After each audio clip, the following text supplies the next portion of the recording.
ভগৱানক যেতিয়া পালিব নোৱাৰে তেতিয়া ভগৱানক পূজা কৰিব নালাগে। সকলো মানুহেই ভগৱানক পূজা কৰিব নোৱাৰে, কিন্তু পূজা কৰিব পৰা মানুহেহে ভগৱানক পূজা কৰিব লাগে। ভিডিঅ'টো আপোনালোকে শেষলৈকৈ চাব, তাৰপিছত গম পাব এই মই কাহিনীটো কিহৰ কাৰণে কৈ আছিলোঁ, কিহৰ ৰহস্যজনক।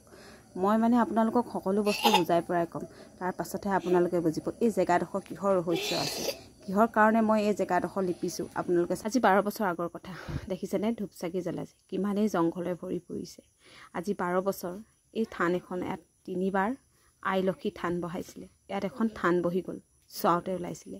কিন্তু যিকেইজন মানুহে থান বহাইছিলে, যিকেইজন মানুহে আনি দেৱী পাতিছিলে, 3বাৰ চাওকচোন কিমান জংঘল হৈ গৈছে। মই কিন্তু এমাহ দিন সোমাব পৰা নাছিলোঁ, এমাহ নহয় 15 দিনমান মই সোমোৱা নাছিলোঁ, কাৰণ মই নিজৰ অসুবিধাৰ কাৰণে সোমাব পৰা নাছিলোঁ। কিমান জংঘল হৈ গ'ল।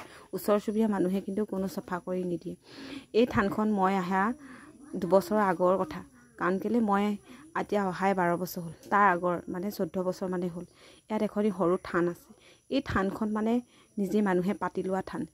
এবাৰ নহয়, দুবাৰ নহয়, 3বাৰ ইয়াত বোলে দেৱী বহালে। দেৱী মূৰ্তি বহোৱা ইমান সহজ নহয়। লক্ষী মূৰ্তি বহাই ইয়াত বোলে সকলোৱে পূজা কৰিছিলে। তাৰপিছত কিয় সেই মানুহকেইজনে এই লক্ষী মূৰ্তি বহাই পিনে কিয় এৰি দিলে? আমাৰ পদূলি মুখৰ আগতে আছে এই থানখন। এদিন মোক চোৱাওতে ওলালে আপোনালোকৰ ঘৰৰ মুখতে আছে এখন আই লক্ষী থান। আপোনালোকে কিয় বাৰু ইমান বেয়া কৰি লেতেৰা কৰি থয়? তাৰপিছত মই দেউতাক বাৰে বাৰে সুধিলোঁ, ক'ত আছে আমাৰ লক্ষী থান? দেউতাই মোক তেতিয়া কৈছে, এইহেঁতে বোলে আমাৰ দাইহেঁতে 3বাৰ লক্ষী মূৰ্তি আনি পূজা কৰিলে, তাৰ পাছত বোলে আজিলৈকে পূজা পতাল একো নকৰে। মই বৰ আচৰিত হ'লোঁ। হৈয়ে মোৰ ইমান খং উঠিছে। আৰু চোৱাওতে যেতিয়া ওলালে বোলে গোটেই চকচোন চাৰিও চাইডে তুলসী।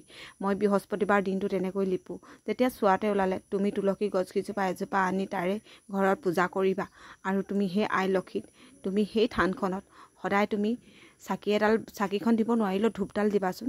সেই কথা মতে মই আজি 4-5 বছৰ হ'ল এনেকৈয়ে মই লিপি কুচি বৃহস্পতিবাৰ দিনটো লিপোঁ। চাওকচোন মুঠতে খোজ দিব নোৱাৰি, গোটেই চাৰিও চাইডে তুলসী।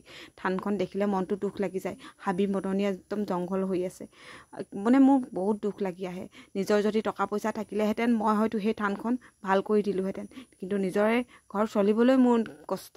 মইনো কেনেকৈ সেই থানখন চফা কৰি দিম? একেবাৰে পদূলি মুখতে চাওক আকৌ।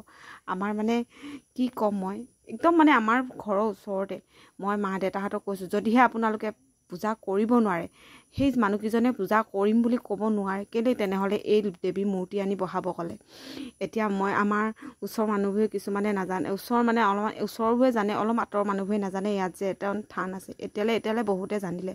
মই লিপি কুচি এনেকৈ তুলসীৰ তলত ধুনীয়াকৈ চাকি বন্তি জ্বলাওঁ, আৰু সন্ধিয়াৰ লগে লগে সেই থানখনত এনেকৈ 3 ডালি ধূপ দিওঁগৈ। নাজানো মই আই লক্ষীয়ে এনেকৈ সন্তুষ্ট হয় নে নহয়, কিন্তু মই যিখিনি পাৰিছোঁ সাধ্য অনুযায়ী মই সেইখিনিহে কৰিছোঁ।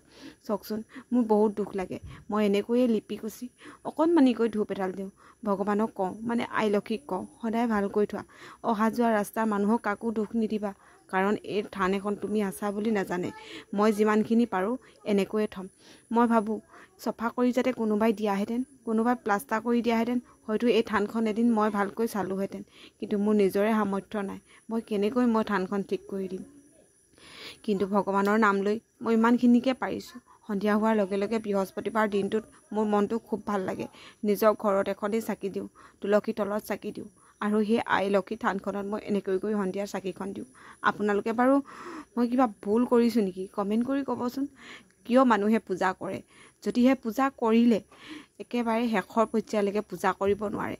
ভগৱানক সকলোৱে ভাল পাওঁ, কিন্তু ভগৱানক এনেকৈ দুখ দিলে মনটো বহুত বেয়া লাগে। কিন্তু যেতিয়া আই লক্ষী থানখন ইয়াত বহি গ'ল, মোৰ মনটো সঁচাকৈ ভালো লাগিছে আৰু দুখো লাগিছে। ওচৰতে আছে, ভালকৈ চাফ চিকুণ কৰি থ'ব পৰা নাই। যি কি নহওক, আই লক্ষীক সদায় কৈছোঁ লগ দিবা, যাতে ভৱিষ্যতে পাৰিলে পকা কৰি দিম। মোৰ যদি ভিডিঅ'টো ভাল লাগিলে প্লিজ কমেণ্ট এটা কৰিব।